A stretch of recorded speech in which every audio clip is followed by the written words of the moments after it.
Agriculture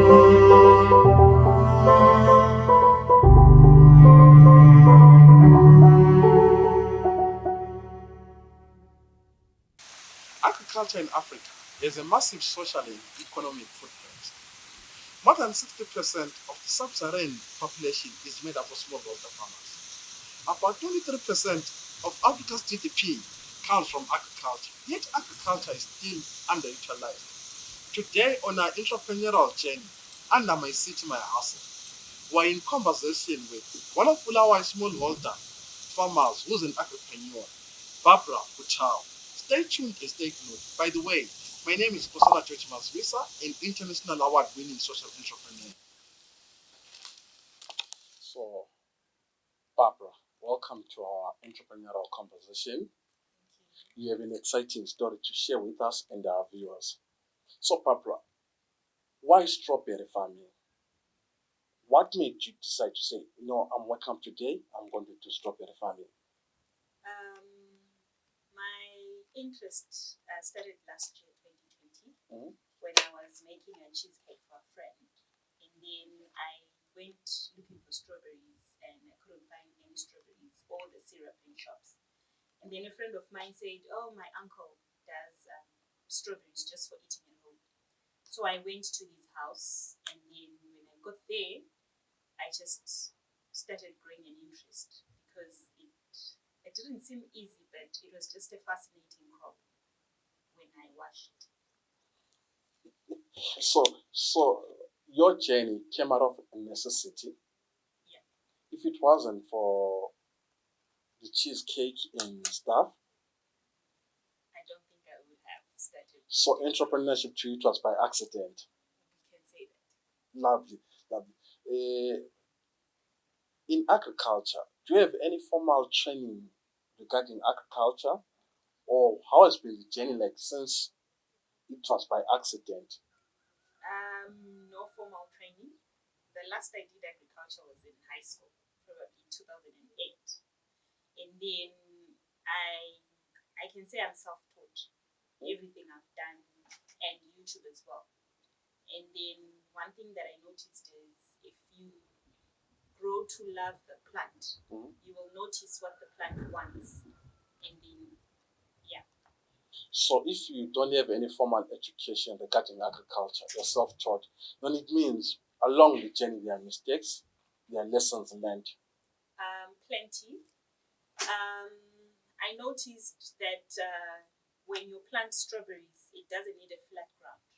You need to do a little bit of ridges so that they are elevated, so that the plant doesn't go on the ground, but it will dangle because it will be elevated. And then I also had challenges with termites. Termites really destroyed my crops. And then the other thing I noticed is strawberries want plenty of water and plenty of manure if you want to have a big plant and a juicy, succulent crop.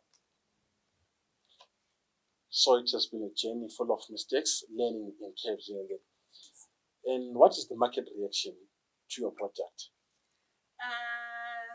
Well, when I was advertising, most people, I can say 50-50. It's got its own niche market. Not everyone loves strawberries, but once you taste it, you'll definitely come back.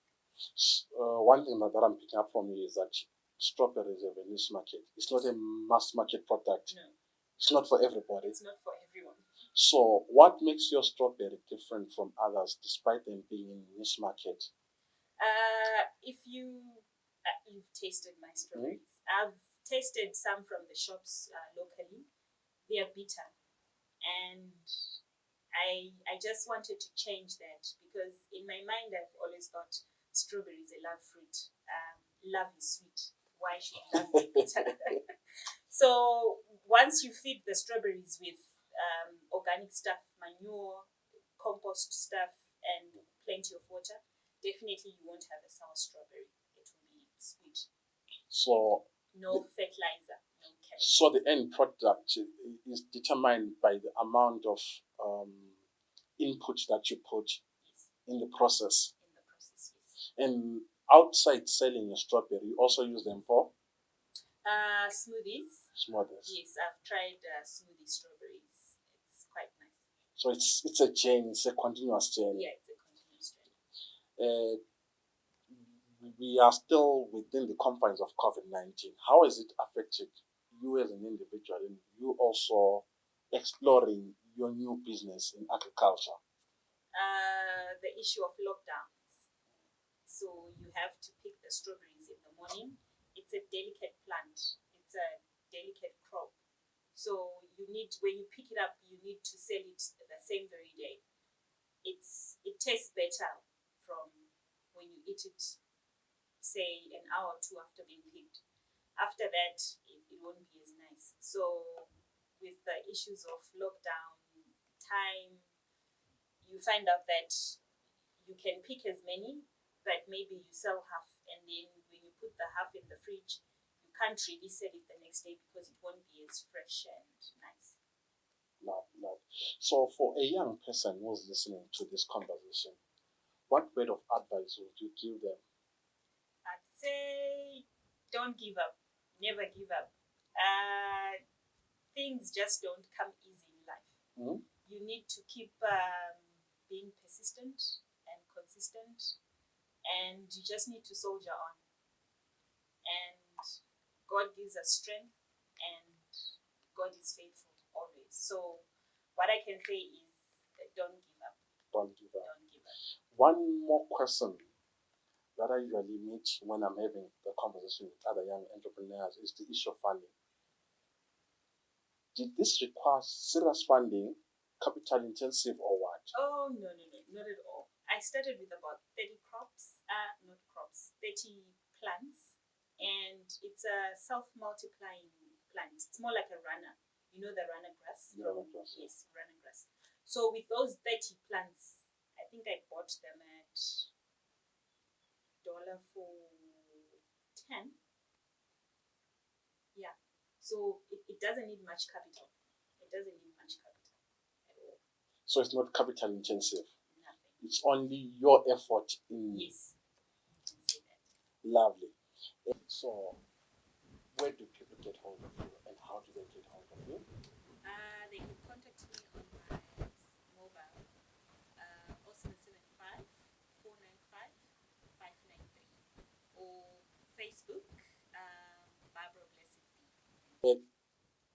Dear viewers, it was a good conversation that we had with Barbara Butau from a Jane. By the way, you studied human resources. Yes. So in our journey, as we continue with our entrepreneurial journey, one thing that we keep on coming across is that many entrepreneurs, they study a different program altogether. Then by accident, they venture into something that becomes a gold mine for them. Dear viewers, if you are listening and watching one of our conversations, never give up from what Barbara is saying. Continue, be persistent, and be consistent. Stay true, stay in your line. Thank you.